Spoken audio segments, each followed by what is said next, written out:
శ్రీ అప్పసాని రాజేష్ గారు రాజకీయ విశ్లేషకులు తమ అభినందనను అందించాల్సిందిగా ఆహ్వానిస్తున్నాం. వేదికనున్న పెద్దలు అలాగే ఆహుతులందరికీ నమస్కారం. లావణ్య గారికి అభినందనలతో నేను ముగిస్తాను, ఎందుకంటే ఇప్పుడు రాజకీయ ప్రసంగం మొదలు పెడితే చాలా టైం తీసుకుంటుంది. ఈ మధ్యకాలంలోనే ఇందాక అడుసుమల్లి శ్రీనివాసరావు గారు చెప్పినట్టుగా ఒక పుస్తకావిష్కరణ కార్యక్రమంలో మొట్టమొదటిగా మేము కలవటం జరిగింది. ఆ కలిసిన సందర్భంగా ముందు తను మా ఇద్దరిని అభినందించడం మొదలుపెట్టారు. మీ వీడియోలు చూస్తున్నాను, చాలా బాగా మాట్లాడుతున్నారు, అది ఇది అని చెప్పని. తర్వాత మెల్లగా ఆమెను పరిచయం చేసుకున్నారు.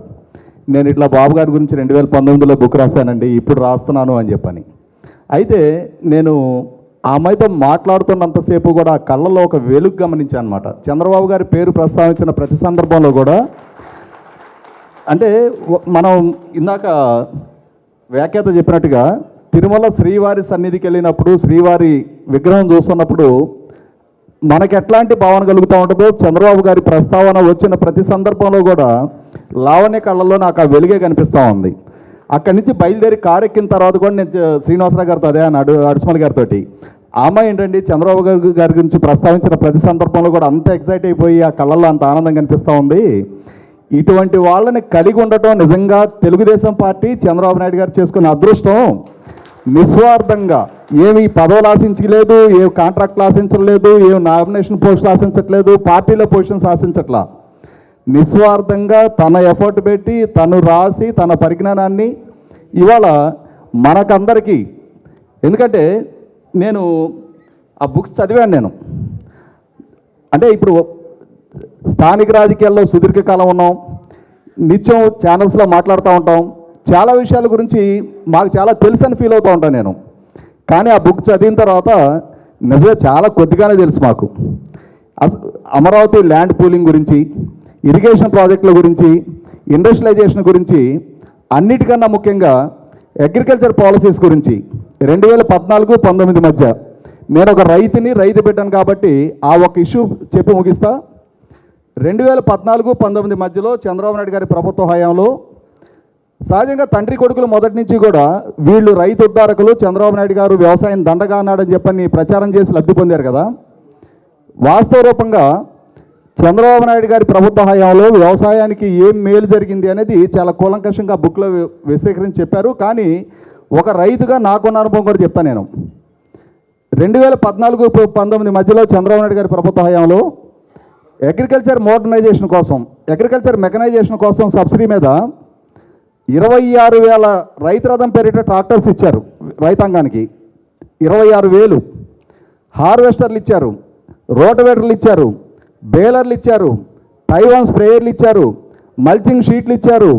అన్నిటికన్నా ముఖ్యంగా ఈరోజు జగన్మోహన్ రెడ్డికి 52 స్థానాలు ఉన్న రాయలసీమలో 49 స్థానాలు కట్టిపెట్టిన రాయలసీమ ప్రాంతానికి 90% సబ్సిడీతో డ్రిప్ పరికరాలు ఇచ్చారు చంద్రబాబు నాయుడు గారు. కానీ చంద్రబాబు నాయుడు గారు ఇవన్నీ ఇచ్చారు, మనం చాలా గొప్పగా చెప్పుకుంటున్నాం. ఇవాళ జగన్మోహన్ రెడ్డి ఏం చేశాడు కూడా చెప్పుకోవాలిగా. అదే రాయలసీమకి not even a single metre, ఈ 4 సంవత్సరాల 8 నెలల కాలంలో 1 మీటర్ డ్రిప్ పరికరం కూడా ఇప్పటి వరకు ఆ ప్రాంతానికి అందజేయలేతున్నాం.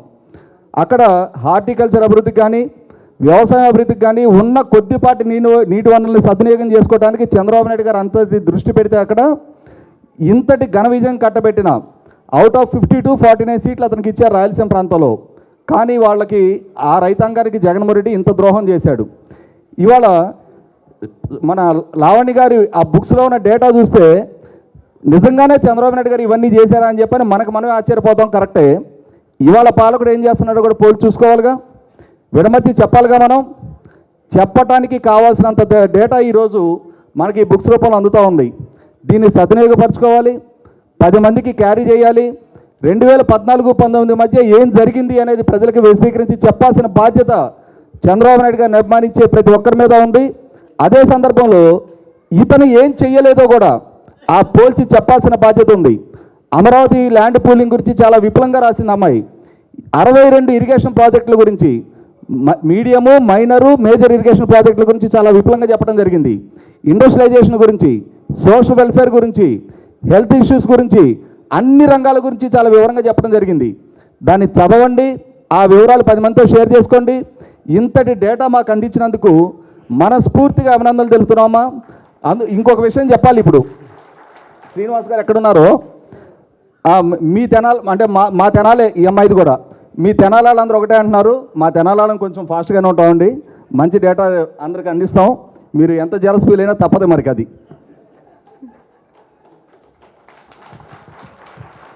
Sir thank you very much.